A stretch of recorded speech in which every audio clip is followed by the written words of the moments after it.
Politics is really unpredictable. I never expected that my photo would be the lead for Sky News. First of all, the data we had was just horrific. Yes, I can give some nuggets. Like, what happens most of the time is that people don't vote. Like, they just, like, there was this tweet, like, I bought these coins, now they expect me to vote as well. I mean, it's interesting to see how the debate about digital democracy has evolved from very kind of utopian thinking of the 90s to I think now some disillusion. Proof of stake, whereby consensus mechanism is based on trust. Some examples are like crypto commons, there is like token engineering commons, for education it's kernel, like. Okay, welcome to Cybersalon. Very nice to see everybody.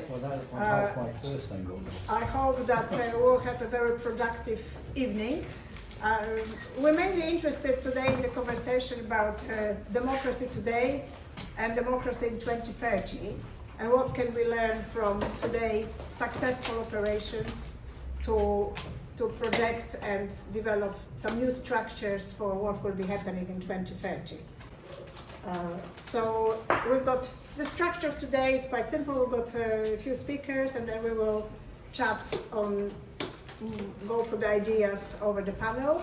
And then because we're celebrating the win, so Arik has managed to win in Cunnington, we'll have a bit of a party after, because it doesn't happen often when our people win, and this is a fantastic win. So very, very joyful event. So just, so Democracy 2030, we were kind of promised flying cars, and instead we got facial recognition and surveillance. So the future isn't quite what we expected, or the future isn't what it used to be, as Richard tends to say. So we just want to kind of, investigate the future a little bit, but starting from solid grounds of today, what worked, what might work, and what kind of future we can figure out, knowing that a lot of us in the room are technologists, we can build stuff, we can make things easier to win, but we just need to have a little bit closer cooperation with people actually in the front line. So one of my favorite quotes about democracy is, if voting made any difference, they wouldn't let us do it. And today we want to explore if that is true, and if it is, can we do something about it? Because obviously he said it quite a long time ago, and a lot of people think that that's still true. So is it?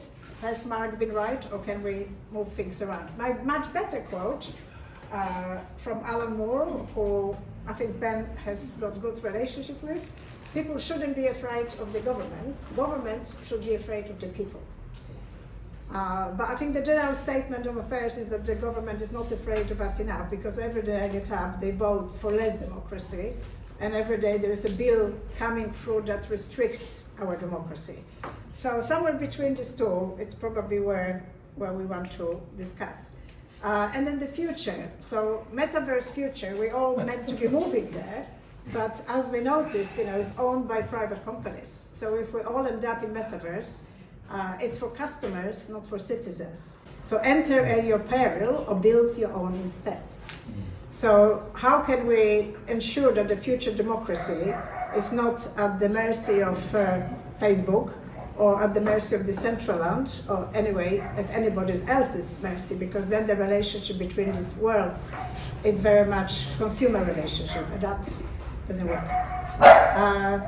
So the things that we were looking at is that in real life, which is today, versus centralized metaverse or decentralized hybrid versus.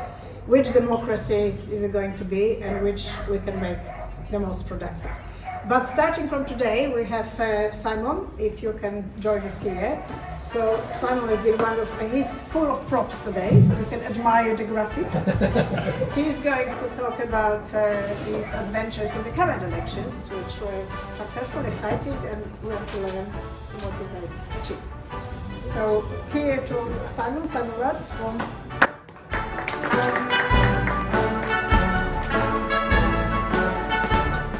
Hello. You got me? Good. Thank you very much, everyone. Hope you're all having a good evening. Hopefully you've all got on your seat one of the flyers. These are just things that I found in my bag and thought, oh, I've got enough to put one on every chair. It'll give you little good, tangible idea of what I've been doing over the last week. And yeah, it ties in quite nicely with some of the things that I've been talking about. So yeah, my name's Simon. My background is... You could just come closer. Yes? There you go. You've got me? Perfect, thank Okay. you. So my name's Simon. My background is as a scientist. I studied at Imperial College in engineering, but I worked for a Labour MP from the start of the pandemic until last Wednesday.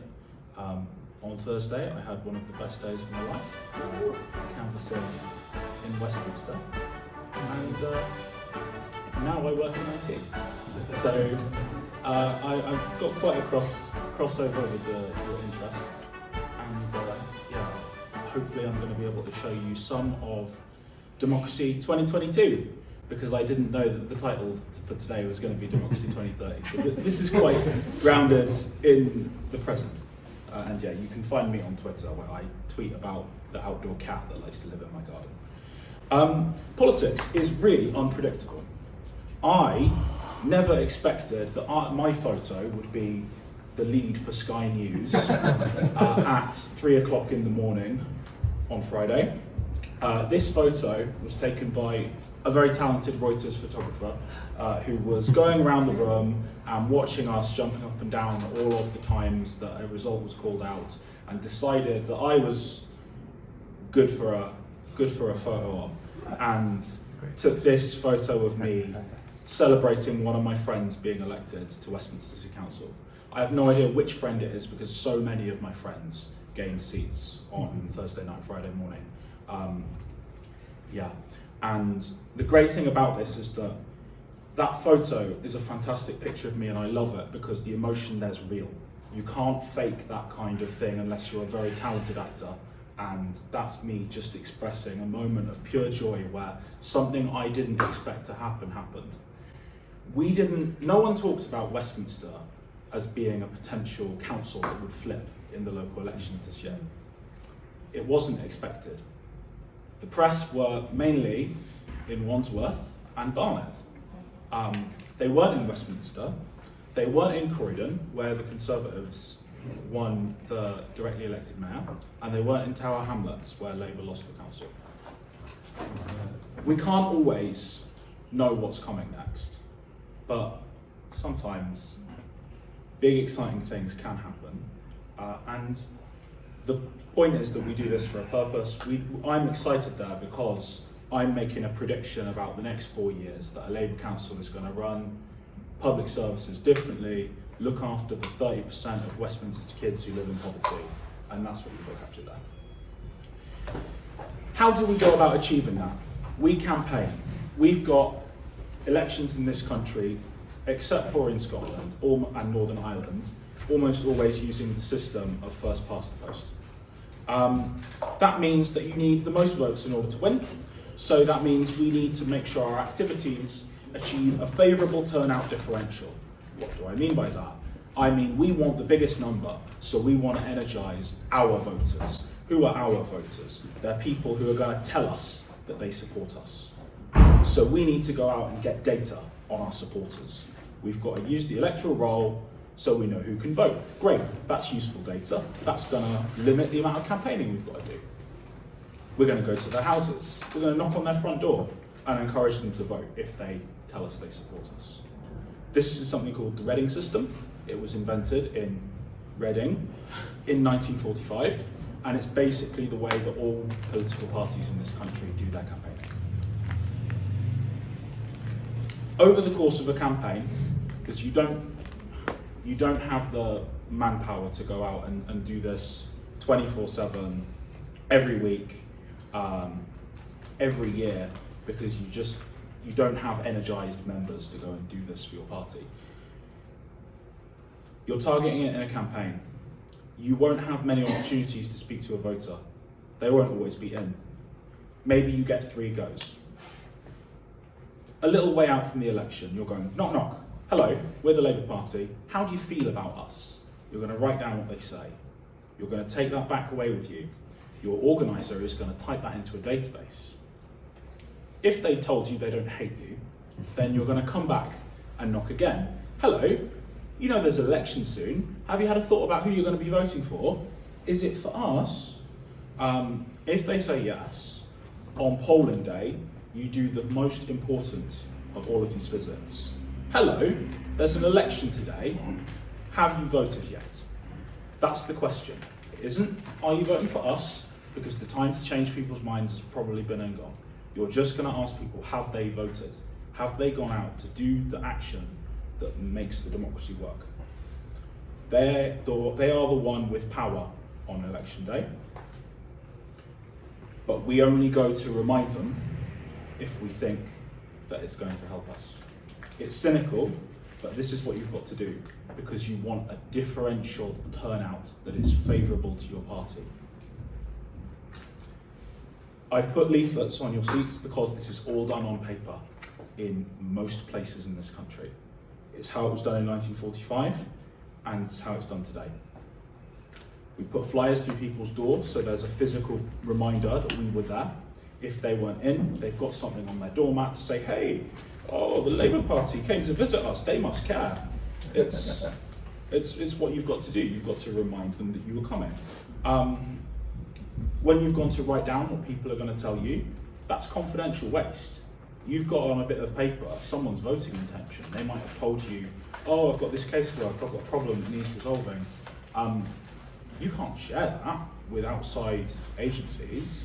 You have to make sure that that's shredded and destroyed, safe, and the records are kept securely on your system. That's all expensive, both in thinking about it and paying for a waste disposal company to take all the shredded paper and dispose of it securely. You can achieve an election victory with this system, but it's expensive in money, in manpower, and in time. I would say probably less than 20% of doors I've ever knocked on have opened. Most people just aren't in. They're out at Cybersalon at 7 o'clock at night when I would normally be out knocking on people's doors trying to canvass for the Labour Party. Yeah, and this has been shown in academic studies. They find that generally between 2 and 5% increases in turnout occur when parties canvass seriously for an election.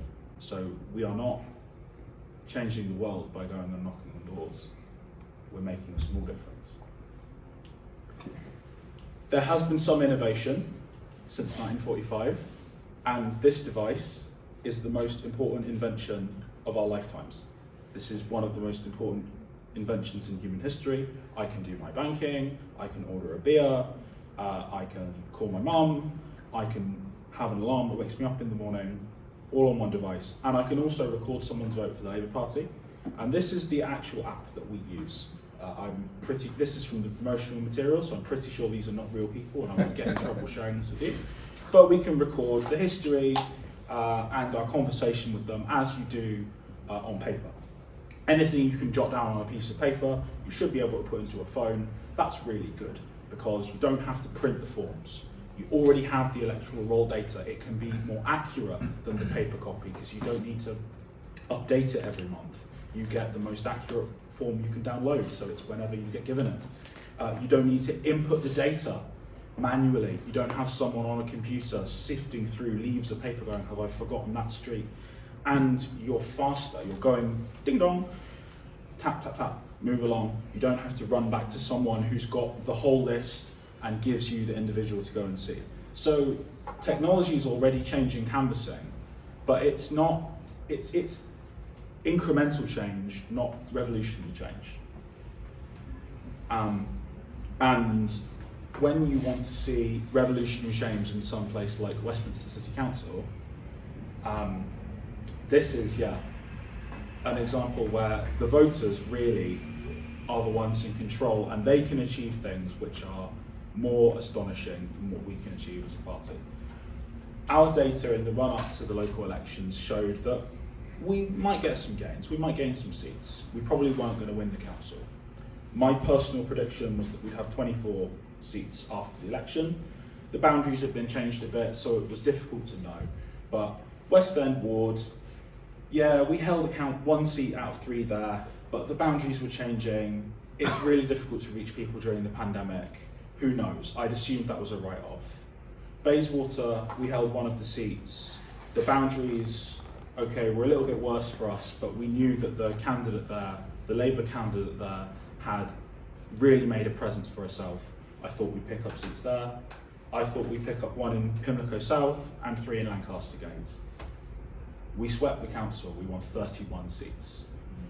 Vincent Square, we had basically no campaigning operation. We won a seat, just barely. Little Venice, just barely, we won a seat. Hyde Park Ward, we swept the ward, having only the candidates be the ones doing the doorstep canvassing.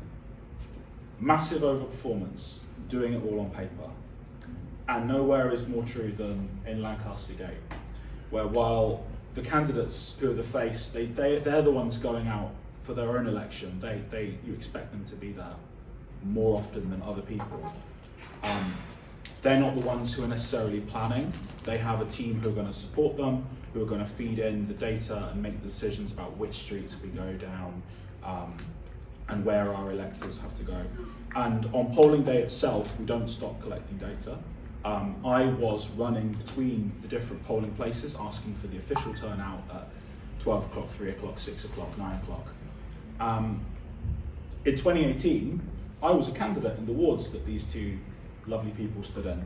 And I decided at about midday we were going to switch to plan B because the turnout in the wards where we expected to do well was not going well.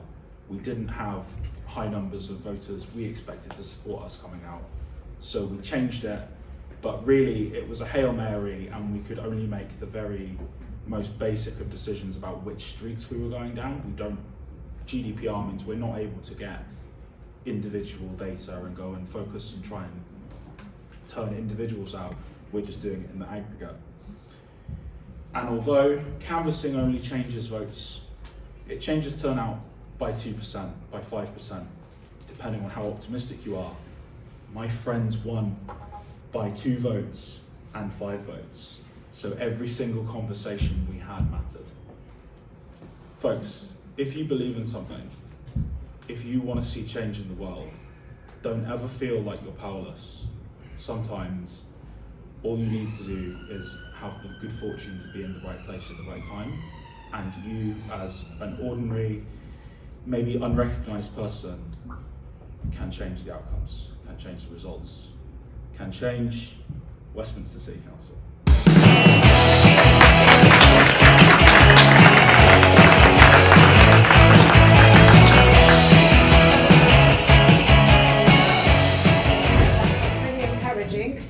And watching it was actually really hard to believe that it is possible, because honestly, like, nobody was predicting that it would be anywhere near that. So the next one, Arik, who has been successful in Canning Town, and will share with us how the process has developed and what are his thoughts about what. Can we do that the next time?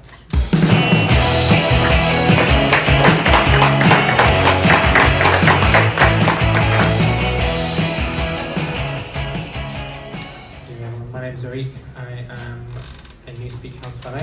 I lived here many years ago, in 2017, 18 was it, Ed? I think. And I think it was 2017. I'm also the head of policy at the Royal Society, where I lead our team on data and digital technologies. Yeah, thanks. I'm also head of policy at the Royal Society, where I lead our team on data and digital technologies.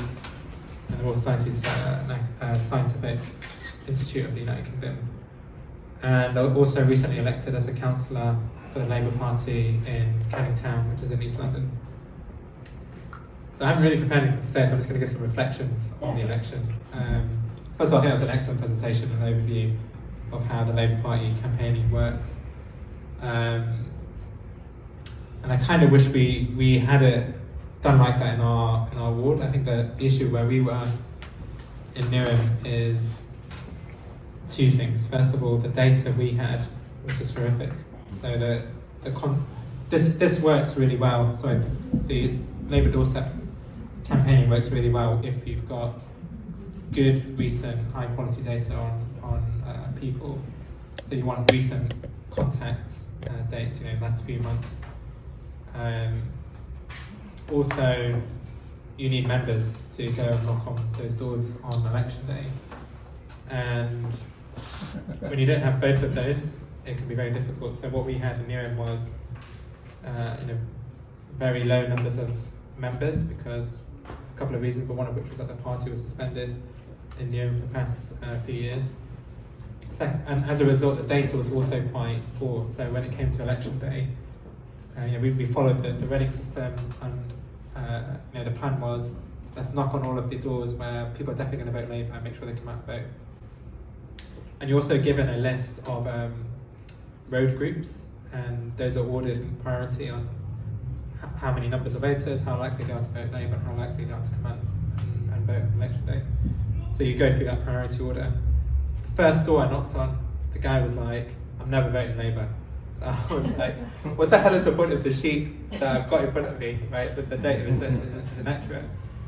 And because there's so few of us and we've got, on election day, 15 hours, right, to go campaign, we decided then to just ditch the whole system and go blanket canvassing in areas where we knew we had relatively high support, which is a high-risk strategy because you might reach your own voters, but you also might wake up other voters and then make them aware that there's an election happening and then they'll vote for the other party. Because our data was poor, we knew instinctively that certain areas of high support weren't captured on there or weren't listed as a high priority. We decided to kind of just make it up on the day, to be honest. And then we also ended up doing the train stations, which divides opinion on how useful that is. So first of all, again, it wakes up your opponents to an election happening if you're too visible in such a spot. But also, it is a quick and easy way to reach a lot of people quite quickly. And in Canning Town, Newham's quite a strong Labour area, especially Canning Town. A lot of the early Labour Party activity happened in Canning Town with Keir Hardie back in the founding of the Labour Party. But we had a lot of competition from small parties and independents because Labour's been in power since the council was created. So a lot of people were stand as independents or just try and shave off some of the vote and build up their alternative parties. So we had the Christian People's Alliance, which was just a big force in Canning Town, or at least they were in 2006 when they won all 3 seats in Canning Town. And they are a Christian fundamentalist party. And we had a few independents who were ex-Labour Party members. And then we had the Green Party and the Conservatives, but they were pretty inactive in the area. The main campaigning was about independence and the Christian People's Alliance. So I've been in this space for a long time, the digital democracy space. So I was, in my mind going into the campaign, I feel like I know a bit about democracy, I know how the system works, I kind of know what will make people vote. And this has been, for me, quite humbling in the sense I really feel like I don't know what I'm talking about. When I'm standing on the doorstep talking to people, and part of my pledge was I'll introduce more greater democracy into Canning Town, and part of that's because turnout is horrific. Turnout was at one of the lowest this year, actually, it's 26% in Canning Town. Previously, or typically, it's 35-40%. So anyway, I was on the doorstep, pledging greater democracy, blah blah blah, and most people, they're either fed up of national politics, or currently anyway, that's based on this experience. So things like Partygate, some people cared about it, especially if they had to take significant restrictions during the pandemic. I remember one guy who had a baby during the pandemic and his parents weren't able to see the child for a long time. He was angry at Boris Johnson for drinking and having parties at Downing Street. Other people were totally switched off by it, who cares, he had a drink in his own house. You're all the same. And I think that a Beergate was starting to cut through slightly. And otherwise, people are just fed up with the system, right? Most people don't vote because they think everyone's in it for themselves, they're all in it for making money. and we, by only knocking up our own supporters, we're kind of feeding into that a little bit because we never reach out to everyone who's left behind, and long term, we're just going to be speaking to a declining number of people because people have increasingly stopped supporting the Labour Party. So it's humbling in that sense. How do you fight back against decades of discontent in politics? A lot of people hate Jeremy Corbyn as well, right? So that's still remaining. There was one guy who said, I won't vote Labour because of Jeremy Corbyn, but he hates Britain. And he had to tell him, he's not the leader anymore, but he knew enough about politics to know about Jeremy Corbyn, and Corbyn not liking Britain. We didn't know enough about, he's not the leader anymore, etc.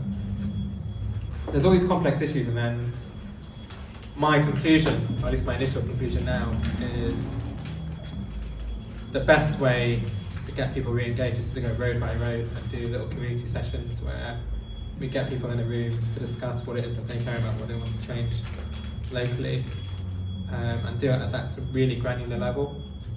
We could create an app and we could have people vote on issues that might appeal to some people who are maybe young professionals. There are lots of people who can't use computers. There are lots of people's gripes with the council was that everything was going online.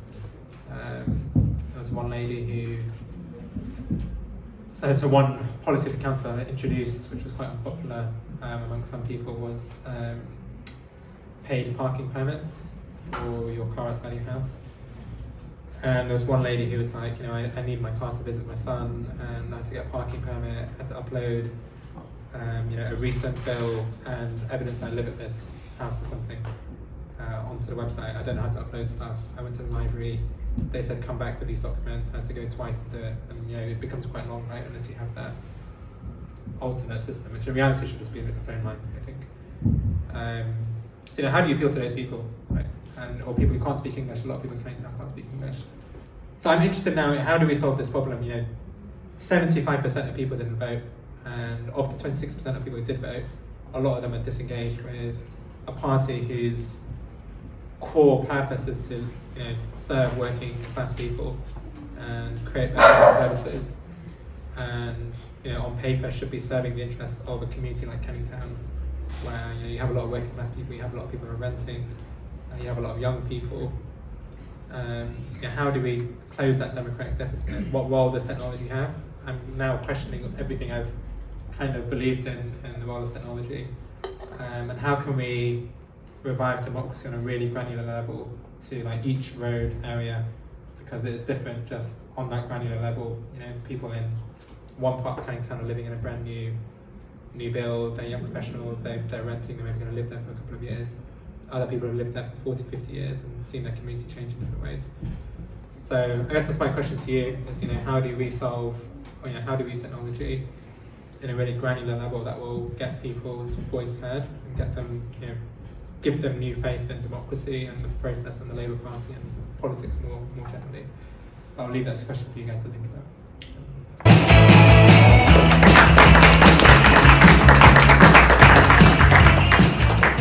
We heard quite a lot about the issue of micro versus macro, and even in my area, it really is street by street, or sometimes half a street by half a street. So it just needs very different approach to data. I don't think we quite have that level of granularity, because even within the same postcode, things are different.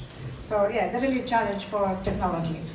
So thanks for that, and now we're going to zoom on to the future. So we heard what are the requirements, we heard what works, and we want to think a little bit about where do we want to be 2030. Sounds like a long time, but it really isn't. 8 years passes very quickly, and last 8 years, the system wasn't as different as it is now. So Stefan, do you want to zoom forward to the future, and I will have a little panel how to bridge the gap.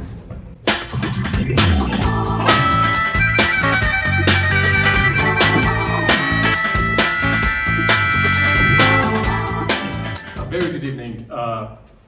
Probably many of you know me. My name is Stefan Lutzinger, and I'm a lecturer in digital media at Middlesex University. And today I'm gonna give you a roundup of the current discourse around crypto commons and the Metaverse, and democracy. So a very good starting point for any sort of engagement with the Crypto Commons is the fantastic book by Richard Redd, Peer Production on the Crypto Commons, in which he presents cryptocurrencies as a significant new form of commons-based peer production. And he draws on two seminal authors, Ostrom, who considers the resources that these networks, these blockchain-based networks produce as common pool resources, and of course also on Yochai Benkler. You have probably come across his seminal work, The Wealth of Networks, Common-Based Peer Production. And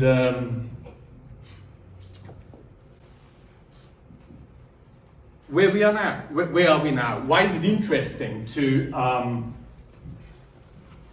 think about democracy in the year 2030? And what's wrong with the internet as we know it today? This is a beautiful illustration from Nadia Ekbal's book, Working in Public, the Making and Maintenance of Open Source Software, in which she states that since 2016 there's something gone entirely wrong with the internet. So there are a lot of new stakeholders that have infiltrated this beautiful utopia that we've all tried to build together in the 90s. So in this beautiful book that I can highly recommend on Crypto Commons, Richard Redd talks about he considers two key constituencies that drive every blockchain network. The blockchain as the key technology that will drive the Web 3. There are firstly the developers of the blockchain software infrastructure, and there's also the producers of blocks of the networks, the miners. So there are two main constituencies. From here, it's a very good idea and very fruitful to look at the beautiful resource blockcommons.red on crypto governance research. So if we talk about blockchain governance, there are two main questions that we're asking ourselves. A, does the project have its own blockchain or its own token on another chain? And secondly, what is the mechanism for ensuring consensus about the state of the blockchain? You've probably come across various consensus mechanisms already. First and foremost, proof of work. So everyone knows that Bitcoin uses a lot of energy because this is how the value of the coin, of the token, is being backed, as opposed to proof of stake, which is, that's it, proof of stake, whereby the consensus mechanism is based on trust, people investing in the project. There are also hybrid forms. This is where Ethereum is now. Decentralized proof of stake, liquid proof of stake, masternodes, and Byzantine fault tolerance. And there are a number of questions that we could asking ourselves in relation to that. Which entities interact with the blockchain? What role does each entity play? How do the block producers being selected?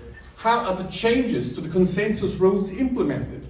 Where are the coins distributed? What is an ICO? Is there inflation? Is there a fixed supply? And has the project been rebranded or renamed at any point? Blockcommons.red is a fantastic resource that I can highly recommend everyone to follow up. Now, let's just look at one. Let's just pick one case study, Ethereum, the proof of work to the shift from the proof of work to the proof of stake consensus. You all know that Ethereum is very soon moving from the proof of work to the proof of stake consensus method. And the means to achieve that is the so-called difficulty bomb that will make it more and more and more difficult for miners to produce the currency, and will deter them from it and encourage them to move to the proof of stake consensus mechanism. Now, what are Ethereum constituencies that we should be aware of? Firstly, it's of course the Ethereum Foundation, a privately non-profit company founded by Vitalik Buterin, Gavin Wood, and several others. And there's also Constituencies, a significant corporate entity founded by Joseph Lubin, most famously, most well known for their flagship product, MetaMask, a wallet, but also a gateway to the Web3 applications. So how does this look like? If you want to log on to the Web3, first of all, you need a wallet, and you also need a browser extension connected to this wallet that will authenticate your identity. So if you want to log on to, let's say, Spatial, the Metaverse for artists and the cultural producers, you will connect your wallet, your browser extension to the website. Then you create an avatar, and then you create a space, and then if you're not happy with your space, you can also buy a space in the form of an NFT on OpenSea.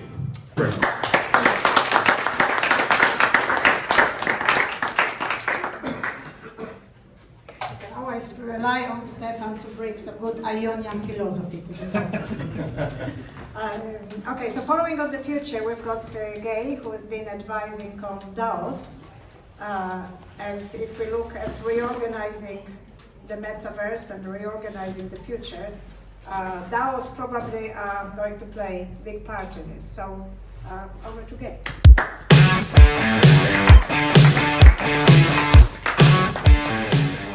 This is going to be like a pop-up presentation, like 5 minutes. I don't have slides, and I am going to, my background is not political technology, so I will not connect the dots. I'll just give information on what's happening right now around the thing called DAOs. Have you heard of DAOs before? Yeah. Yes. Great, okay. So I will do like a very brief introduction for anyone who has not heard it before. So DAOs stand for Decentralized Autonomous Organization, and there are so many things that are said, like what is a DAO, what is not a DAO, and I'm not gonna get into that. Like the one thing is like DAOs are about people doing things together. It is not a company, it's not a network, and it can be all, and beyond that as well. The only thing for me that makes a DAO is, beyond people doing things together, is there is a voting system, there is a governance structure that is transparent, that is not changeable, and that is traceable. Doesn't mean it's traced back to the person. Transparent doesn't mean we know who it is, but that's the only aspect I think what makes a DAO a DAO. So DAOs have been used, I will give some examples of what they are being used for, like the common first. And the thing it lends itself the most, and that's how it started, was for investment, where people want to pull some money together and make decisions on how the investment is going to be done. That is one of the aspects, and there are several DAOs that does that right now, like Flamingo DAO, which is for NFTs. There is another one. Nouns DAOs, several of them, right? Lao. Another aspect where it's used, which is again very closer to what today is possible, is like a service DAO, where people are coming together and they make decisions on to like what the clients are. They pull a treasury, and some examples can be like Red Guild or IndieDAO, which is a very closer organization structure to what exists right now. Another thing the DAOs are used for are right now, like I think the terminology changes a lot, but the category is like kind of solidified around impact DAOs, where people focus on either public goods or areas where a company or like maybe government didn't tackle, but there is an impact that needs to be done. And there are several of those. Some examples are like crypto commons. There is like token engineering commons. For education, it's kernel, like where it's education on virtual Web3 things. It can be things around like climate DAO or all for climate, where you're picking again like what the impact is on about. So what these things are good for, like if you're like looking at DAOs, like there is this situation right now, like everything can be DAOified, which is not how it works, but there are really good things that they are good for. One is for decentralized governance, because hey, it's the technology, like the technology is only about that, where there is a voting and governance structure. And this could mean that if you're in a company, like if it was a company, what the DAO is for, you're choosing what the trajectory of the company is, what the strategy is going to be. How are you going to fund the resources? Who are you going to put into control? The other thing that they are really good for is ownership, which in all of the Web2 stuff that didn't existed, like even if you are within a company, even if you are in a school or in an organization, it doesn't mean that you own. And you don't have to always own, but if it's benefactory to the people who are within the governance structure and they want to own, then DAOs give a mechanism to like be ownership first and be participatory first. Two things I want to mention, like the closest, maybe first I'll mention, like, because what I focus on is right now is the adoption of emerging technologies and why it's better to become a DAO. So for example, I'm helping a group of community to iteratively go into where it would make sense to become a DAO. And hence I look at the tools, and there are so many of them, and maybe my lens will be from the tool perspective of like what is possible to do. And then the application and the context will mean like composable, whatever needs to be done. Some of the things that a tool can set the voting with these structures are, you can choose who can make proposals.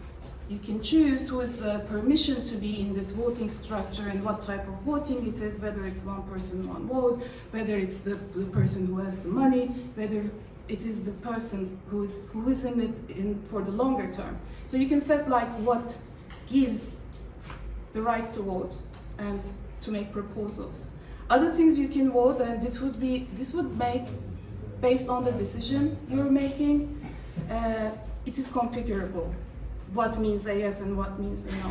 So you could choose like how many of the pool should say yes. Like it's possible, for example, for some investment companies, if there is one person that says yes, that's a go.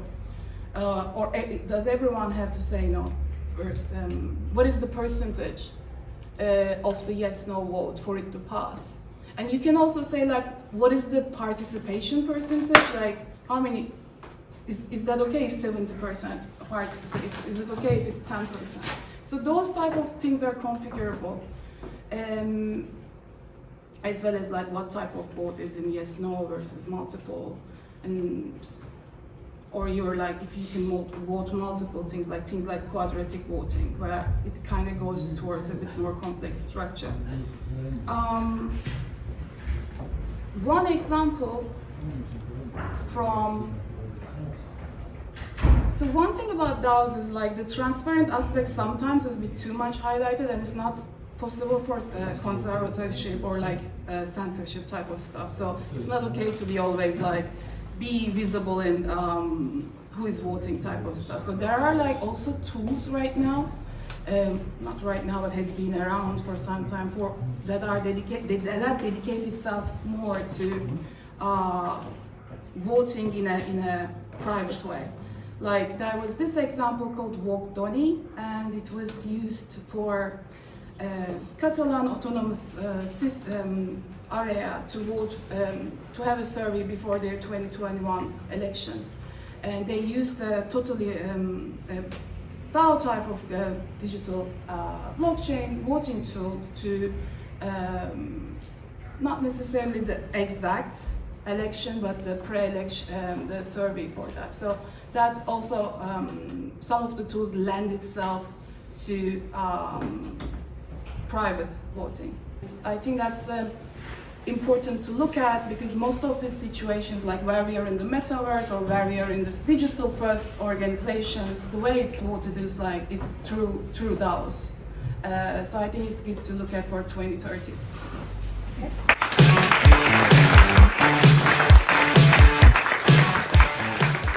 We should have a quiz. What can be a DAO? What can't be a DAO? Okay, so can we have the speakers on the panel, and we just run like a Q&A session. Yeah, I know about the DAO being formed in Camden to fight, to organize people in the fight against the local developers. So, you know, there could be a DAO for everything. So just to kind of kick off, so it was great to see the combination of what's now and where we might end up. Because I think the assumption is that we might be untethered from our physical communities. So at the moment we are either Camden or Hampstead or Canning Town, but in 8 years' time that might not be the case anymore. If we move a little bit more towards the metaverses, we might be able to choose if we want to vote by geography or if we want to vote by any other criteria, and where do we belong, where do we have to pay our taxes. So maybe if I can start from Arek, you were talking about people not having computers, and then yet, you know, the future is going to be completely digital, beyond anything we can expect today. So do you think the gap between the digital haves and digital have-nots is going to be bridged, or what is your view on that bit? Because that's obviously the most jarring for us, because we live in the world of technology, but it's a relatively small community. Most of the community is not operating in the DAO world yet. So what are your thoughts on bridging that gap? Sure. Yeah. Okay. Yeah, it's a good question.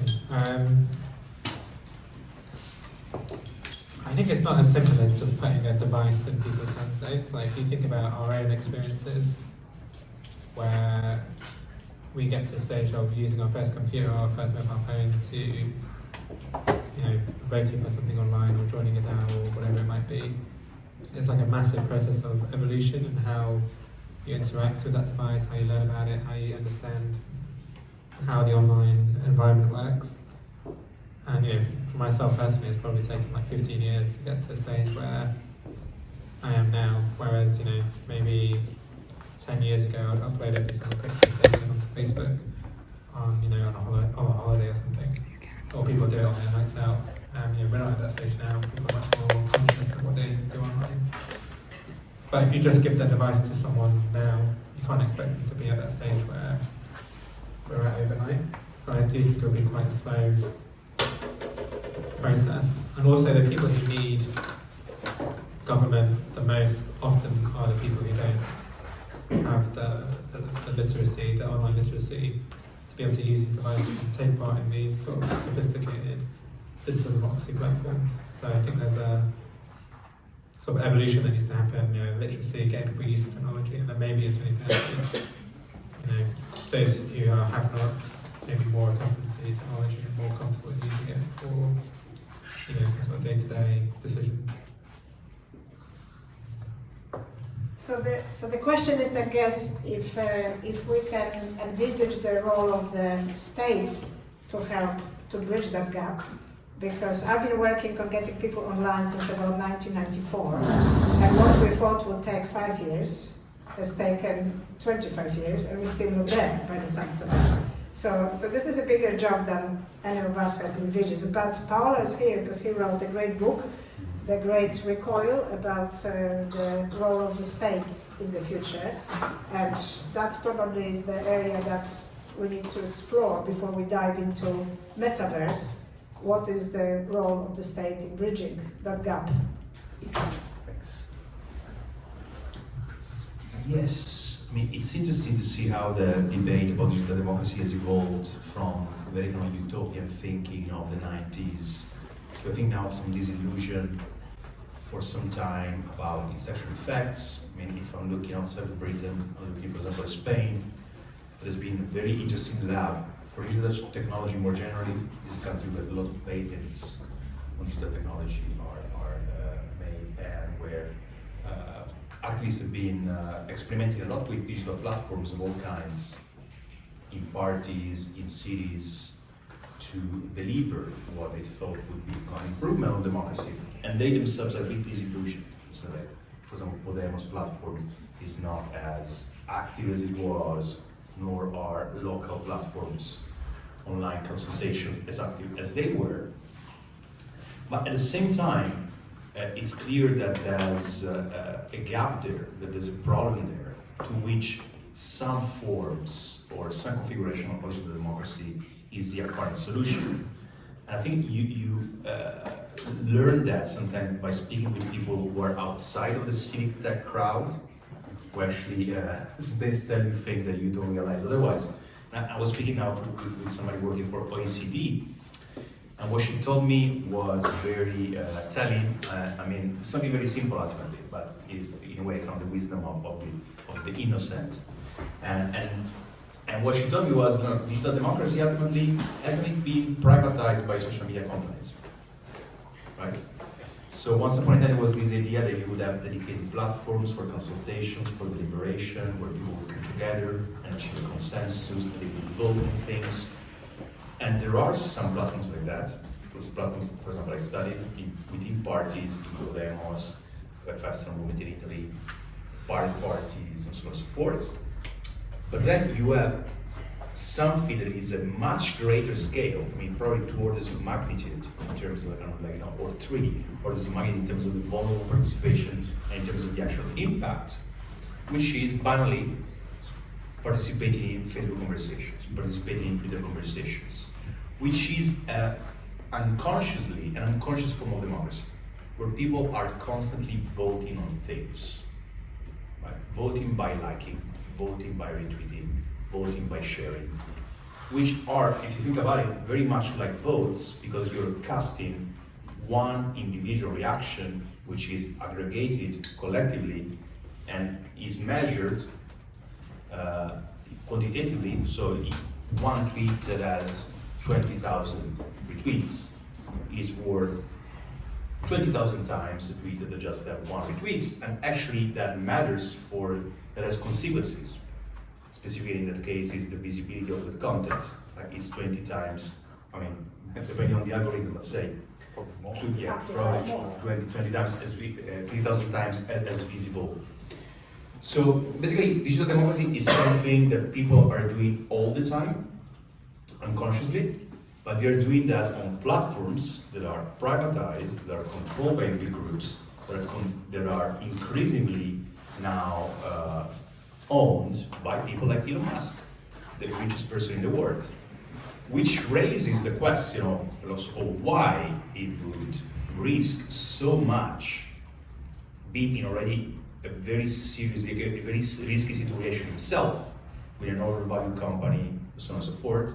Why would he risk so much to get Twitter? And he's hedging. Yes, but I think the answer is very much this, that those platforms are now informally, not formally, the places where digital democracy happens. And the question is, just to finish on this, is if we approach this from a point of view of the state, this person is working for the OECD, so is working with basically with state interest or the perspective of the state in mind. In the sense that the OECD represents governments, that's what they represent ultimately, like different governments of the OECD group. And what she was very concerned about was the fact that there's very little trust in government. So, for example, that you have people love public services, people love health, people love education, and even when they think that the services are getting and the state they have is good or decent or quite good, they are extremely distrustful of politicians and civil servants, to the point that they have very high suspicions that civil servants would basically be ready to take bribes. And that distrust is a problem not only for citizens, but ultimately it's also a problem for the state and for state elites, because it creates problems for the efficiency of policies.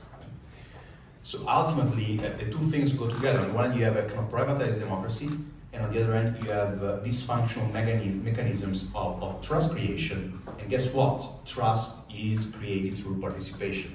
This trust is a result of a broken link between between ordinary citizens, the represented, and the representatives. So there's something that's got to give. I mean, something new has to be created in order to fill that gap.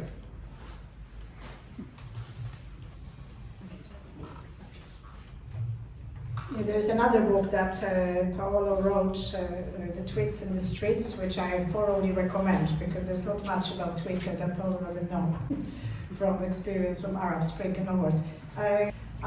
So it's really interesting, because I spent a lot of time in Switzerland. And in Switzerland, the cantons are tiny. So you have, like, you can see with your very eye who is running the place, and occasionally you can influence who is running the place. So in my canton, there's about 500 people, which is a very bizarre thing, because you get invited to that. It's just unbelievable. But that's how it runs, because that's how the trust is built, because everybody can see each other, and it's everybody's money in the pocket. So, but you know, you can run it with 500 people. On bigger cantons, there is about 20,000 people, and it doesn't work that well. So you can see that humans haven't quite really moved with the trust business from I can see you to I can't see you. And the trust kind of beyond I can see you, we don't really know how to build it. And I think that's a lot of hope for DAOs and for developing this new digital formats, because we have to build it. Actually, in prep for tonight, I've been going through Yuval Harari, the Sapiens, and he talks about the fact that Neanderthals were very good, but they only could work with little hunting groups of 30, and maybe that's why they got wiped out, because the modern humans were able to fight, to hunt in groups of 1,000. And we kind of got stuck with this Neanderthal, I can see you, there's 30 of you, we are good. But whereas 3,000 of you, I don't know how to build the trust. And people in government at the moment are saying, well, we can see you on Twitter, but we can't do anything with it because we haven't got the tools to really listen. So I think on that topic, if I can go back to Simon, because you were quite negative about digital tools in terms of the end voting consumer and voting citizen, but you were quite happy to use the tools for supporting people who are canvassing and who are on the front line. So more like a tool to support the physical face-to-face contact. Do you have your to share with us? So, think about an election. I stood in the 2018 London local elections and 852 people voted for me to be their representative. Of those people, I had probably met about 20. So 800 people decided to put trust in me without having ever met me or spoken to me. Most of them won't have spoken to me. I think it is possible to have trust without needing an abstract tool. And I think in the physical world, in the non-Web3 world, pre-Web3 world, we do have ways of mediating trust. They're just all informalized, and I think that the reason why I'm so suspicious of Web3 technologies is because I think that the existing trust is always informal. Trust is really easy to break, and it's also very personal.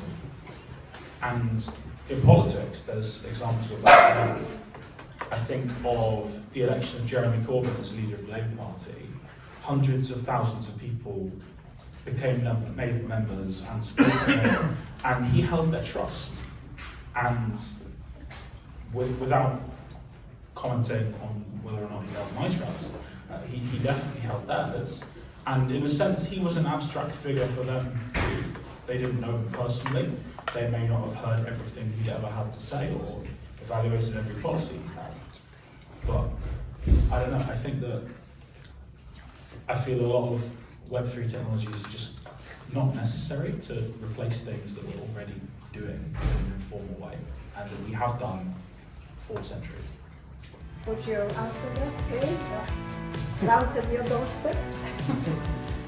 So I don't want to like take on a role where I'm like Web3 versus Web2 kind of, but for me, there's That's a good argument.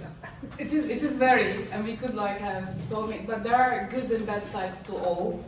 I do not believe that Web3, definitely some of the technologies make trust easier because even if in the informal trust there is data that we use, like it's based on your preconception, your emotions that you build towards something, an identity, a label, a party, a person, the color, whatever that is. And Web3 technologies enable that by having that data visible. But that requires a more mature way to live our lives, where you have to look at your data, because right now Web3 put us in a situation where you can't really trust anyone. You have to do your homework and find your ways to trust. And what I see in the DAOs especially, like it's not a machine that you are clicking buttons. It's people talking together. It's a very people part of Web3, I must say. And it's the hardest part of the thing, like what is the hardest thing in the world? Coordination. And there are people who come together to coordinate several different decisions that needs to be made. And that's a very mature thing to the previous way of like choose someone and they will do the things for you. And however many years. And what it forces us, and I was every day, what I'm learning. So for example, I was in a DAO gathering, where governance global gathering, GGG, like 2 days, where people are talking together, and all of a sudden, and I'm from technology background, emerging technologies, whatever. All of a sudden, there is these people who come from conflict management, like conflict management in war situations, and now they are there talking about how conflict management is a great opportunity, it's for diversity, and how each individual has to tailor with that. Because what happens is that now people have to decide on things together, and there is no structure. All of a sudden, like there are conflicts, and you have to manage it like in a mature way. There's no one doing it for you. And as you write, like I love what you said, like trust is built on participation, and maybe it's not a very enjoyable process all the time, but conflict management, building trust, making decisions, choosing when you don't want to vote, being overwhelmed at times because so many decisions that you have to make. Like we don't do that in our lives. But it kind of, I think it is a way to educate and mature in a participatory way, where previously maybe I would just opt out because like I'm not bothered. Like I don't do that one dating, and I'm out of it. And you don't have that cop out if there was a DAO, I shall say. So I do believe it.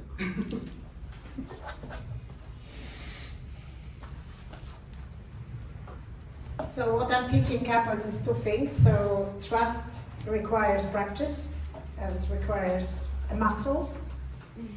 But we do have to face the fact that the organizations, networks, communities we will live in very near future, digital future, will be huge, and we need something to scale.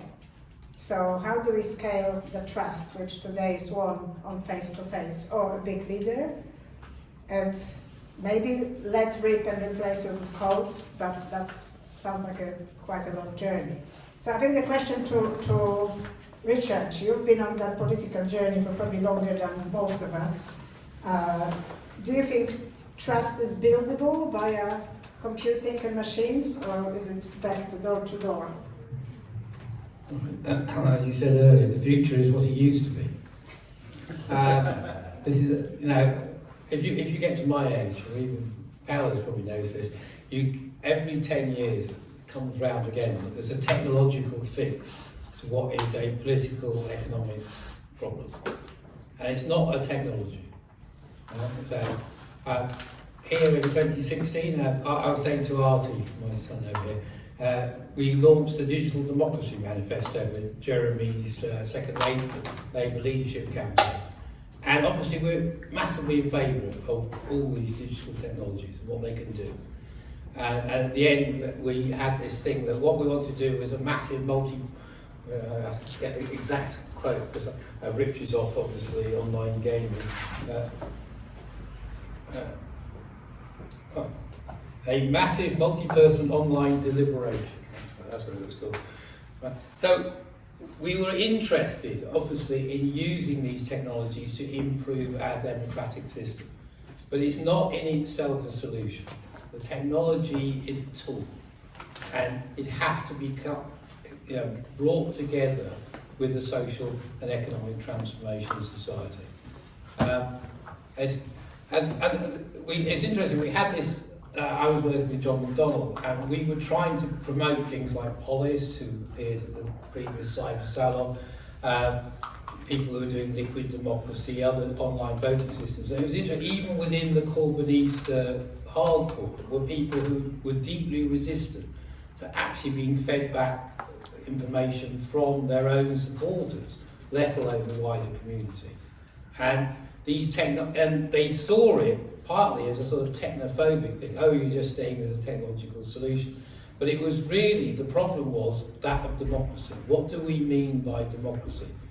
And you have to remember that in ancient Athens, democracy was not voting. You know, the only people who were voted into power in Athens were, one, the military leader, because they had to have skill, and secondly, the treasurer, because they had to be able to count. Everyone else was selected randomly, and they rotated people. It was like a jury system. And so the idea was that if you want to be ruled, you have to know how to rule, and vice versa. And this idea of democracy is so alien to us. If you read Benjamin Constant, the French liberal of the late 1830s, 1970s, he talks about the liberty of the ancients and moderns. And the modern liberty is not liberty, it's oligarchy. It's this idea that we vote for people who misrepresent us. And there was this brief moment in May 2017, 2019, where we actually had an election with a choice. But we seem to have gone back to, I was there in 2010 going camping and knocking on doors, and people would say, you're all the same. There's no difference between Labour, Tory and Liberal Democrat. That is true, that's what they want to do. They want to have a false choice, where you're basically voting to approve the system. And I know there's people in France who either didn't vote or had to vote for Macron, because the alternative is fascism. That's their perfect thing. Neoliberalism, woke neoliberalism or fascist neoliberalism. What you can't have is socialism. But technology is important. I think, digital democracy is really good, but the analog side of it, I think we should get beyond the 1990s, where there's a difference between the digital space and the meat space. They're actually now completely fused. And so what we need to do is create a democracy where it's not just about people voting for representatives, even if they're as good as Harry. It's about people taking power themselves and making their own decision, and using both analog and digital methods, and not really seeing there's a difference between the two.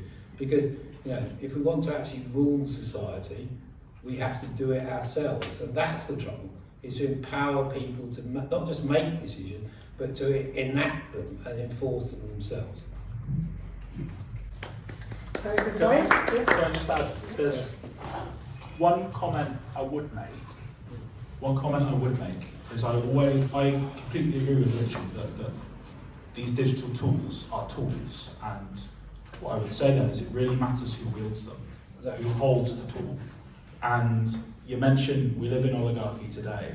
I also think they lived in oligarchy in ancient Athens, because you think about the franchise, it was only the free men who owned property then, just like it was only the free men who owned property when suffrage was. If this is long enough. So You know, as a Marxist, I need to disagree with all 5 of you. Good. I believe that material reality determines consciousness, and in IT this means RTFM, read the freaking manual. We've been talking a lot about trust, and the whole point about blockchain technologies is that it's trustless. So there's this beautiful book by Alessandro Ghindini, The Reputation Society, where he talks a lot about how trust emerges from reputation, which is all tailored around the idea of social media, whereas the Web3 gets rid of these shortcomings. The whole idea about decentralized autonomous organization is that trust is not necessary anymore. Yeah? The same with cryptocurrency. Yeah?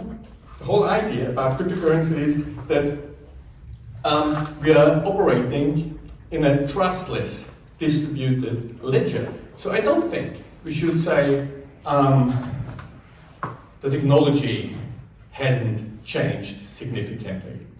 I could argue that the Metaverse celebrates its 30th birthday. Because as you know, the Metaverse was conceived 30 years ago by Neil Stephenson in 1992. I see you nodding, you will agree with me. So what I'm interested in is the position of Alfred Sohn-Rethel, the idea of real abstraction. So the idea that what we're now seeing is this vision of Neil Stephenson that he put forward in Cryptonomicon, that we are now finally arrived at a form of intelligent money, in the form of smart contracts, where we can use real abstraction in order to implement true democracy that's decentralized and it's independent of trust. You've talked a lot about this idea that the erosion of democracy is caused, especially since 2016, by state actors that, well, we don't need to go down that road because you all know that what Trumpism and Johnsonism has done to the media sphere. And I believe this is why we shouldn't turn our backs on Web3 technology, because I think that even though there are the Web 3 is at the moment mainly being claimed by corporate actors, there's a lot of undiscovered potential that we need to unleash for true democracy that can only, of course, only be unleashed within a social, embedded in a social context. I think the core takeaway, whenever you think about NFTs, whenever you hear about cryptocurrencies, whenever you hear about distributed ledger technology, the one point you need to remember is that it's trustless. This is the true step forward. Okay, so on this point, I think we pass the floor to the questions. So, Karina, you put the right. So, I think that maybe we kick off. Do you agree with the trustless future and democracy as a trustless animal? But for me, there's two ways that you can use the word trust. Right? So you could take the political story, which is based on the current model. We're going to elect somebody, and hopefully the things that they've promised us during the election process is the thing that they're actually going to do or carry out. So there's trust in that sense. Right? Can I actually trust this politician? Right? And if you do your research, you can clearly identify that some of the things that present themselves as candidates aren't worthy of our trust. So that'd be great. So that could work. But when you're saying that the mechanisms of the blockchain are trustless, is not the same thing to say that that trust doesn't exist or that trust isn't a human experience. It is. Right? At the moment, in order for my £5 note to work, I do require trust in some of these systems. Somebody could have faked one, somebody could have ripped it off, someone could have lied to me about what I can buy with my £5. So I find it hard to get those two words like trust right. And in fact, I'm veering more towards Richard tonight, Stefan, to be able to say things like, the last thing we should give people is a vote. Because they don't need votes they need to practice trust, and they need to practice participation, and they need to practice engaging in ruling and being ruled. So that's We'll turn you into a commie yet. for the night. Maybe the other side of the big society that trustless. Some of the sort of nuances of like leadership elections and things of that nature. So what I'm worried about is that with the fast pace of how we organize digital infrastructure, not so much that government necessarily needs to adopt that, but that there seems to be really no appetite at all to do any kind of innovation, and they seem to be stuck in a real stalemate in terms of like, organizing politics as that would have been in the 50s. You mentioned yourself the canvassing system that you use originated from 1945. So I guess a question would be like, what do you think it would take to kind of change the appetite? Because I'm just really worried that politics is just going to get very, very out of date. Why do you think it hasn't changed? Why do you think it hasn't changed? Well, I mean, entrenched power, I don't know. I'm no expert. I mean, you're probably right.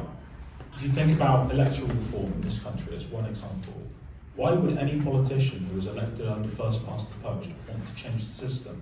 They've just won with the system as it is. Exactly. It's exactly that. It's the self-interest. Well, politicians who lost, therefore, according to your argument, that would imply. And that's often what we see, right? Is no, that it's not. When they get elected under first past the post, they suddenly change their mind, don't Yeah. they? So what would change take? We just need to get the mic. Okay, sorry. So what would it take to instill more innovation in the space? But they don't want to innovate. That's the key point, isn't it? But they need to. It's not. Why should they want to innovate? You have to understand that innovation happens because they're forced to do. So what's that little quote you had up there about the people having to fear the government? The government fearing. But look at Canning Town. Yeah. Look at the example of Canning Town. And here we have a real problem. And I believe that decentralized autonomous organizations distribute the ledger technology could facilitate grassroots organizations that could then lead to. Okay, Well, this is what I mean. Because there's a key thing about taking state power, right? So those people who control state power have conceded over 300 or 400 years some modicum of participatory democracy. But they don't really, most of the power is not, unfortunately, in the hands of our REIT. If our REIT controlled Newham, I feel a much happier human being. How do you change the lives? How do you make an impact as a councillor to the people? By choosing your battles. Yeah, by choosing, exactly, thank you. By choosing As we see in the Labour Party, they're more afraid of their own members than they are of the Tories. In 2017, when they was given a choice between Jeremy Corbyn as Prime Minister or empowering their own members and keeping the Tories in power, they preferred to keep the Tories in power. So a very short follow-up before your friend to your left, exactly, is what will you do to innovate in your borough towards some of these new ways of doing things? Is there anything you've heard or anything you're trying to do to meet Stephen Simon's plan? Just Canning Town Darrow, perhaps? a quick point on the previous point. I think Or not? Yeah. I spent many years campaigning for online voting, so I totally get all the stuff you're talking about blockchain. I totally understand what you're saying. I had a conversation once with what comes up with online voting is, what if it gets hacked, or what if someone says it was hacked and you can't prove otherwise. And I had this conversation with the former Defence Secretary Michael Fallon at an event where we were talking about getting people with vision impairments to vote, because online voting has huge potential for them. And I said to him, I know there's this concern about elections being hacked if we have online voting, and he said, no one cares about that. All we care about is, will more people vote for the Conservative Party if we have online voting, right? And that is the core motivation for change when it comes to those people in power. It's like, will it benefit them? If not, then they're not really that interested. In Canning Town, in the Labour Party, next time we could do the same process and hopefully win, right? in the sense we can do the voting system. But yeah, this is, for me, this wouldn't be satisfying enough because I still look at the 75% and think, do I represent Canning Town or do I represent this portion of this constituency that voted on this particular day in 2022? And I'm quite keen to innovate, right? So I think one thing we maybe haven't talked enough about, though, Paolo talks about it, is social media. I still think there's a lot of potential in social media in reaching people in the same way, the same analog way that we do on the doorstep or throughout the year. Getting all the doorstep is getting your message to someone face to face, and you can do that through social media as well. Corbyn did that pretty well, I would say. The Labour Party social media campaign is very different, I think, under Corbyn than it is now. But obviously, that is controlled by private companies who, through one small change, can change the whole nature of how that works. So one thing I would like to innovate with on a local level is through better use of social media. But only in the sense that how do we reach people and have a two-way conversation with people who live in this area, so that we can hear what they care about and they can also tell us, we can also tell them what we're doing to change their communities. In terms of organising amongst themselves, I think we've still got a long way to go before we're anywhere near creating DAOs in Canning Town. Right? We've got, Can I just ask one question? Sure. Yeah? Just one question. Do you think it would be a great idea to use blockchain technology to go back to the democratic model of ancient Greek, where democracy was really all about theatre? People would stage problems that would affect everyone, bring them on stage, and then everyone else would talk about it. So could you use a blockchain voting system to create a community theatre with local people in order to stage the local problems in your voting ward that can then be addressed by the councillors? The problem at the moment, so if you look at in local councils, one area where you do have consultations is around regeneration or putting a new, let's say to put a new block of flats on the local consultation. Those things already, you don't have high engagement, you don't have good quality engagement. So I think there's a first step, which is how do we engage people with the council, what they're doing, where there are opportunities to engage, and then how do we make that high quality. And then, we don't need blockchain for that, first of all. That's just getting people to vote on a survey monkey survey. Turn out. Turn out. How do we meeting? I mean, that's the key. Just before I'll just say quickly, a friend of mine in Belo Horizonte was involved with participatory budgeting, and they organised public meetings, and it worked well. Then they did public meetings and digital, really good, even more participation. Then they went entirely digital, worked for a year, and then it collapsed. So the key thing to me is to do both together. And I think that is the thing, the lesson we need to learn, is not to see, for me, with the 90s generation, where we were told there's meat space and virtual space, that's bollocks. They're the same thing. And that seems to me, whether it's a technology, whether it's blockchain, whether it's social media, these are tools that we need. We've got a question, we've got two questions.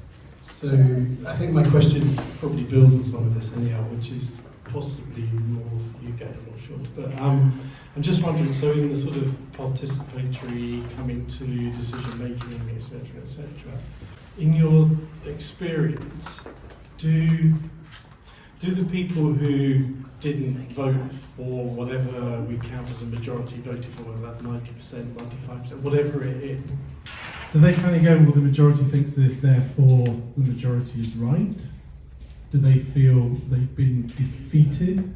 So I'm just wondering, I guess, how far that tends to take people out of their particular view into the wisdom of crowds, whatever you want to call it, that if the majority feel that, then they're probably right, as opposed to, I lost. Does that make sense as a question? So what I'm trying to get at is, are you moving society forward together, or are you just enabling a kind of there's an us and them, even though it's very participatory, so more people have a voice, but you haven't actually coalesced people around moving forward together? However that happens. Yes, I can give some nuggets. Like, what happens most of the time is that people don't work. Like, they just Like there was this tweet like, I bought these coins, now they expect me to vote as well.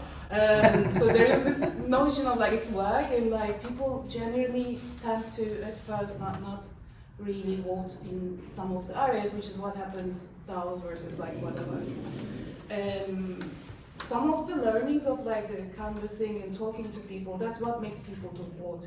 Like there is always like in DAOs as well a soft consensus before you kind of put it on to voting. You would go and talk about it, hold chats, like all these things are still relevant, and that's what makes people to vote. To talk about it previously, have soft consensus sessions, what this is all about, like pitching the idea, the impacts, having questions. So that makes people to vote. The other thing that helps, and I think it's I wanted to tackle like the meat space versus digital space is not different. And in these situations, DAOs have a mechanism to, like now it's becoming as they mature. Shall I do it now or like? No, just finish the point. Yeah. As the mechanism matures, like it's only maybe 1 or 2 years of adoption, right? And what they realize, oh, okay, like there are so many things to vote right now that not everyone cares about them and they don't have to. So it became the mechanism of like separation of concerns sometimes, like is this relevant to you or is this a sub-DAO thing? There is the mother DAO, there is the sub-DAOs, and the separation can be because of localization. Like for example, there is city DAO or creator cabins, where it's still real life as well, but they have the DAO, but they have all the local aspects of it as well. So people, they don't get overwhelmed with the decisions. Like it's still visible, you can still act on it, but you can choose your concern area, what do you care about, and what decisions will impact you. So that helps people to vote, because all of a sudden the decisions are relevant to my life rather than some abstract thing that is buzzing around. That helps. And the other thing is, I know that you mentioned social media. What's happening right now with this DAO tooling, which is really big, you can vote with emojis. Like, not like, or heart, whatever, and then they are kind of participating. So all of a sudden the social, because it's so natural for us to like just hit those buttons and like pass our emotions straight away on how we feel. Like not really think, but that's how I feel about those things. So it's hieroglyphs, whatever you say. And DAO tooling right now has a scheme like you can do, like you can vote with emojis as well. So I think that type of like little things help people to vote, making it more more what we do normally, what we enjoy, and make it relevant, I think. Yeah. We're going to take 2 more questions and then we come back to the panel. So Carolina, you've got a question, I think. Oh, yeah. Something we haven't really talked about in terms of talking about democracy is the fact that we're trying to fix a broken system because the vast majority of people don't show up to vote. The decisions are being made by a very small portion of the population, which means that the people in power tend to stay in power because there just wasn't enough of a majority to overpower them. I'm interested in the views of everyone on the panel for obligatory voting. Why haven't more countries adapted to the Scandinavian model where, for example, in Norway, as soon as you turn 18, you must vote on every single election, local or national, whether you're in Norway or across over in America, you must go to the embassy and vote, you must show up and vote, and it's obligatory, and you get slapped with a fine if you don't do it. Why isn't that being pushed for in terms of getting that turnout, getting people more engaged? And it doesn't have to be a scary thing. It starts with education, and in Norway they start educating people on politics very early on, showing them all the views. They get to read all the manifestos and make an informed decision from a very young age on what they believe in, which then makes them more keen to vote on things and actually have a hand in the future of the country. As we see in the Labour Party, they're more afraid of their own members than they are of the Tories. In 2017, when they was given a choice between Jeremy Corbyn as Prime Minister or empowering their own members and keeping the Tories in power, they preferred to keep the Tories in power. Right.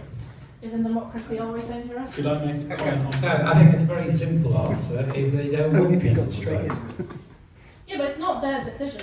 We said, someone said earlier on, that these people are elected under the current system. Simon, I think Simon said this. They're elected under the current system. Why do they want to change But it? it's up to the population to change No, the but system. I think There is more of us than there is of them. agree with you. The first thing I would say is why don't they pay people to vote? Exactly. And the second reason is why don't we lower the voting age? If you want to make people citizens, they should be able to vote from the earliest possible age, because then they participate in the democratic process. And then until if they don't understand, if they're just observing democracy until they're 18, or probably 20 even. Some people I know didn't vote till they're 20, 21. You know, if you get them to vote really early and they have to participate, and at school they have people talking about politics, that's really good. So one comment I would just like to make, the gentleman in the third row mentioned Brexit, and Gail talked about how some people buy DAO tokens and then don't exercise them. They're not interested in voting, they just want the digital swag. Brexit was a moment in our recent political history in this country with very high turnout. 72% is much higher than just about all the general elections, I think, since 1992. It was 1917. I think 2017 will get higher. Maybe, but still, it's an example of very high turnout with very finely balanced margins, and the result was not good for this country because we all felt awful about it afterwards because we all fought, and it didn't heal the country that there was very great participation in democracy. It divided it in some ways even more. So I think these are always complex things to think about, and there's never simple silver bullet solutions to a lot of this. It's ultimately, we're messy people, and every system we've ever made has been messy. Hold on, I think you can do. Yes, I mean, I think it's perhaps a bit unfair to say that the state doesn't change.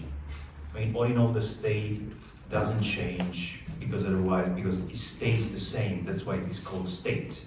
I mean, it is the institutional society that guarantees stability, right? All the rest changes all the time. If the state also changed all the time, it wouldn't fulfill its function, which is actually providing a pivotal stability for society. But at the same time, states changed a lot. I mean, including the British state. I mean, now you can file your tax return online. I mean, this is banal for us, but in the US, they couldn't do it until recently.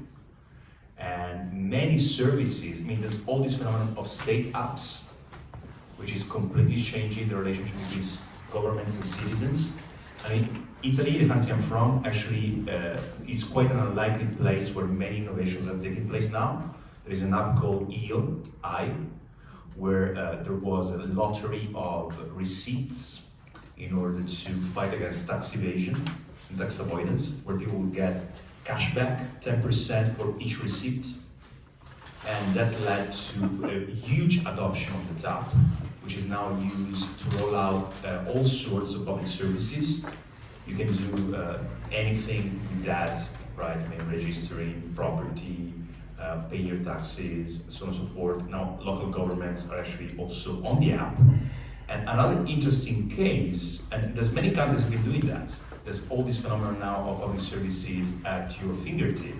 And also in democracy, there's this online ID system in Italy that is also quite appreciated and quite innovative at the European level, through which you can do many things. One of the things you can do is sign for a referendum. In Italy there is a referendum, right? It's not like in Britain where Brexit was called by the government. Citizens can call referenda, and referenda has been actually quite important in the country's history to approve things that governments didn't want to happen, including the divorce, abortion, so on and so forth. Now, there is a limit. There was a case now where people launched a referendum to legalize weed, to legalize marijuana, right? And basically, they achieved the number of signatures, which I think stood at 500,000, that normally would have taken a campaign of several weeks and huge effort, activists on the streets, to collect all the signatures manually, plus you need whatever a representative to certify them and so on and so forth. They achieved that in 2 days. And the referendum was only blocked by the Constitutional Court because the guys who launched the referendum, the social liberals, was so stupid not to read carefully the drug tables, and the referendum would have legalized any drug, basically, if it had been approved. So that's why it was stopped by the Constitutional Court. But the political class in Italy got a scare from that because it is a limit set in the Constitution, so quite hard to change. Which means that now any referendum can be called in a far easier way than it was the case before, right? Which would mean potentially huge instability for the political class. I mean, the political class doesn't really like referendums, right? Because they've been used again and again to force through issues, changes that the political class didn't want. So I think also at that level, actually, I mean, the potential for exploiting some of the cracks that open up in the system shouldn't be discounted, right? Because I mean, this is where opportunity arises, right? When things change, unexpected things happen, and one really has to exploit the fissures that open up in the system in order to force through the things that one desires to have. Okay, great. There's a couple of more questions and then we're finished, I think. If you want to enact anything, you have to be in power, right? So let's talk about elections really briefly. If we want to develop trust with people, we have to win them over in elections. And it's really interesting listening to the focus that the Labour Party still has on get out the vote methods. Because in 2019, actually, the vote was won not by getting out the vote, but by changing people's trust. People didn't trust the Labour Party, they didn't trust other parties, instead they trusted Johnson or others. So how do we use new technology, looking at the social media space and other stuff, to win elections? How do you persuade people to give you your trust? Is disintermediation still the thing? Is that what the internet's still all about, disintermediation? Can we not disintermediate politicians? I mean, we don't actually need politicians and political parties. They do get in the way of us, the people, being directly in control of our own system. So it is just a question, can't we use the blockchain to disintermediate political parties? Very quickly, I think the question of trust is crucial, and then perhaps speaking also to Nick's question, I actually think that disintermediation is over, and that was always a very wrong illusion. Because, I mean, I want to go into the philosophy of that. But ultimately, democracy, mass democracy is representative democracy. And it was also the case in ancient Greece, ancient Athens. It was charismatic plebiscitary democracy. People love other people love leaders, actually. There's nothing wrong necessarily with influencers now, aren't they? There's nothing wrong with influencers, leaders. I mean, people love Alexandria Ocasio-Cortez, people love Bernie Sanders. People want to trust in someone, right? People want to be made promises, people want to believe in someone.